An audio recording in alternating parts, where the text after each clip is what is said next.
Welcome to JD Clips. Please enjoy the short versions of our famous videos and keep learning. And don't forget to subscribe. तो ये बताइए साहब कि मैं आपसे ये जानना चाहता हूँ कि आज आपके पूर्व मुख्यमंत्री श्री अखिलेश यादव ने वर्तमान मुख्यमंत्री श्री योगी आदित्यनाथ के बारे में ये कहा कि मुख्यमंत्री अपने को 30 मार खां समझते हैं। तो ये साहब ये उन्होंने क्यों कहा? वैसे तो 30 मार खां वाली जो है ये भी एक कहानी है पुरानी, वो भी मुगलों से ही जुड़ी हुई है। तो ये मुगलिया काल के जो 30 मार खां का जो वक्तव्य है, ये अखिलेश जी क्यों दे रहे हैं? वो हर बात में खान लाना चाहते हैं। वो, वो, वो हर बात में खान पठान का रेफरेंस देना चाहते हैं, इसलिए दे रहे हैं, वरना तो ऐसी कोई बात नहीं है जिसके लिए ऐसा कहा जाए। 30 मार खां समझते हैं और वगैरह वगैरह। योगी तो उल्टे ये कह रहे हैं कि साहब मेरा क्या है, जैसे मोदी कोई जमाने में कहते थे झोला उठा के चला जाऊंगा, योगी कहते हैं मुझे क्या दिल्ली नहीं जाना है, लखनऊ से जाऊंगा तो गोरखपुर चला जाऊंगा। तो आप देखे ना, वो बहता तो पानी रमता जोगी। बहता पानी रमता जोगी, वो तो एक एक एक तीर से दो शिकार कर रहे हैं। वो अपने गोरखपुर जाने की बात कर रहे हैं और बहते पानी के हिसाब से कुंभ के पानी को भी वो बता रहे हैं। तो आपने देखा ही पार्लियामेंट में पर्यावरण मंत्री ने बताया, उसी एजेंसी के हवाले से, जिस एजेंसी के हवाले से आप आरोप लगा रहे थे, उसी एजेंसी के हवाले से उन्होंने सर्टिफिकेट भी दे दिया। तो योगी ऐसी कोई 30 मार्का वाली बात तो है नहीं, क्या कुछ उन्होंने ऐसी अब तक अपने को लेकर तो कोई बात कही नहीं। देखिए योगी को लेकर जितना एक आज की तारीख में एक माहौल क्रिएटेड है, उत्तर प्रदेश से लेकर तमिलनाडु तक और महाराष्ट्र से लेकर नेपाल तक, तो एक जो एक उनका एक माहौल क्रिएटेड है। योगी कभी अपने बारे में तो मैं बात करता देखता नहीं उनको। He never talks about himself. आपको 30 मार खां वाली कहानी पता है कि नहीं पता? आप सुना ही डाले सर। ये अकबर बादशाह जो थे वो बीरबल से एक बार बड़ी डींग हाँक रहे थे कि साहब कि देखिए मैं एक तीर से 2 शिकार कर देता हूँ। तो उसमें उन्होंने कहा ऐसी क्या बड़ी बात है? मेरे पास तो एक ऐसा व्यक्ति है जो एक झटके में 30 का शिकार कर देता है। तो उन्होंने कहा भाई ऐसे आदमी को दिखाया जाए। तो ऐसा आदमी लाया गया और उसने जो है एक झपट्टे में 30 मक्खियाँ मार डाली, इसलिए उसको 30 मार खां कहा जाता है। तो नहीं, तो अब फिर ये तो एक अलग अखिलेश जी बात को निकली ना। एक अखिलेश तो जी क्या अपने मतलब, आप को मक्खी समझते हैं इसका क्या? वही मतलब ये किस तरह की बातें हो रही हैं? योगी जी क्या मक्खियों का शिकार कर रहे हैं? ऐसा ना कहें भाई। ये तो अखिलेश जी ने कहा, वो अपने आप को मक्खी मार रहे हैं, उनका शिकार हो रहा है डेली डेली। और वैसे ये बताएं साहब, इस बार जो होली हो रही है उत्तर प्रदेश में, गजब की होली हो रही है। बताया गया कि 64 वर्ष बाद ऐसा अवसर आया है कि रमजान का कोई जुम्मा और होली एक साथ पड़े हैं। बताते हैं 4 मार्च 1961 को ये ऐसा संयोग पड़ा था। तो अब 4 मार्च 1961 को तो मैं तो 1 वर्ष का था, आप तो संभवतः उस समय पैदा भी नहीं हुए होंगे।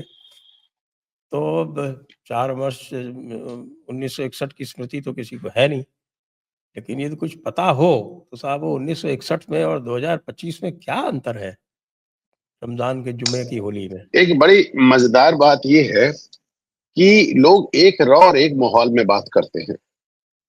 अभी तक कह रहे थे वो 144 साल वाला कुंभ कुछ नहीं है, सब फर्जी है, हर 12 साल में आता है, बस चले तो हर साल आ जाए वगैरह वगैरह।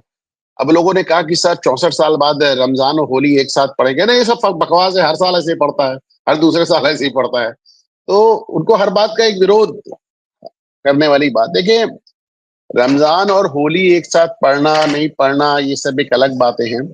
ज्यादा बड़ी बात यह है कि साहब कोई ना कोई त्योहार हिंदुओं का और मुसलमानों का टकराता ही रहता है, इसमें कोई बहुत बड़ी बात नहीं है। इट इज ऑल अबाउट कि साहब दोनों लोग त्योहार मना लें, दोनों लोग खुशी खुशी अपने त्योहारों को पूरा कर लें, एक यही एक तरीका रहता है। और चूंकि जैसा कि अच्छा ये एक बात अभी बड़ी चल रही है कि साहब अनुज चौधरी ने कह दिया कि 52 जुमे होते हैं और होली एक बार आती है। मैं बार बार लोगों को याद दिला रहा हूं कि ये बयान अनुज चौधरी का नहीं है, ये बयान योगी ने 2018 में दिया था, जबकि उनको जुमा जुमा केवल 1 साल भी नहीं हुआ था मुख्यमंत्री बने, तब उन्होंने ये बयान दिया था। तो उन्होंने ही लिटरली उन्होंने योगी के बयान को दोहराया है।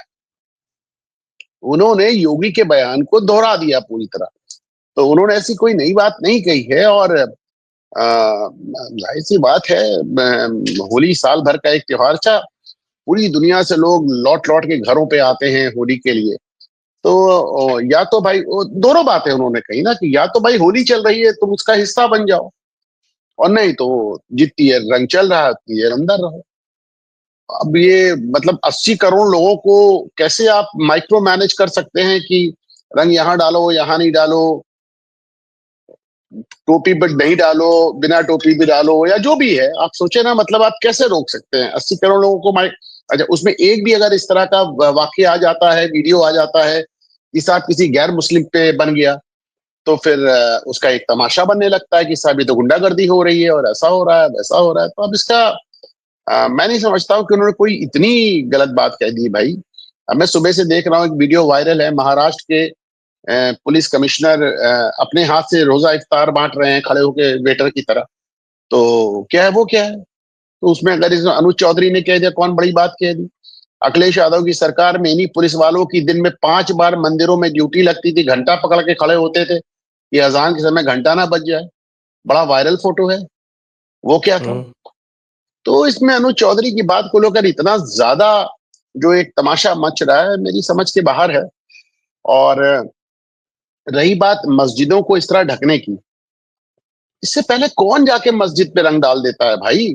एक तरफ तो आप हाईकोर्ट में खुद ही पिटीशन डाल के बैठे हो कि हमको मस्जिद को रंगने पोतने दिया जाए और दूसरी तरफ कह रहे हो रंग पड़ जाएगा तो मस्जिद खराब हो जाएगी। अरे साहब, तो मजे की बात यह है, आप ये देखिए कि जो मस्जिदों के ढकने का जो सीन दिखाया जा रहा है, तो मस्जिदें भी जो है वो रंग बिरंगे कपड़ों से ढकी जा रही हैं। ये तो हराम हो गया बिल्कुल। देखिए, मैं सिर्फ इतना मानता हूं कि साहब एक बदलता हुआ समय है और धीरे धीरे 1000 साल बाद हिंदू समुदाय को फाइनली लग रहा है कि साहब हमारे साथ बहुत ज्यादती हो रही है और कहीं ना कहीं उनका सब्र का पैमाना छलक रहा है। और इसके चलते वो कुछ नहीं कर रहे हैं, आपके साथ कुछ नहीं कर रहे हैं, वो सिर्फ इतना असर्ट कर रहे हैं कि साहब हम तो अपना त्योहार मनाएंगे, आप हमको दिवाली पर ज्ञान ना दें, आप हमको होली पर ज्ञान ना दें, आप हमको हमारे किसी त्योहार पे ना ज्ञान दें, हमें तो जो करना है। अब बाकी तो ये है कि स्थितियां बदलती हैं। एक जमाने में जवाहरलाल नेहरू ने 1955 में मंदिरों को ढक दिया था सिर्फ इसलिए कि वो जो सऊदी सऊदी अरब के बादशाह आए थे उनको बुरा ना लग जाए। काशी, वो भी काशी में, बनारस में उन्होंने सारे मंदिरों को तिरपाल डाल के ढक दिया था कि सऊदी अरब के बादशाह गुजर रहे हैं जिनको घुमाने के लिए ले गए थे नेहरू। तो उन्हें लगा था कि इन्हें बुरा ना लग जाए मंदिर देख के और मूर्तियां देख के, इनकी सेंसिटिविटीज ऑफेंड ना हो जाए, तो उन्होंने मंदिरों को ढक दिया था। और नजीर बनारसी का बड़ा फेमस शेर है साहब उनका कि अदना से गुलाम उनका गुजरा था बनारस से, मुंह अपना छुपाते थे काशी के सनम खाने। तो आज मंदिरों को ढके, तो मंदिरों को ढके जाने से लेके मस्जिदों को ढके जाने तक ये पिछले तकरीबन 100 साल की कहानी, 80 साल की कहानी भारतीय लोकतंत्र।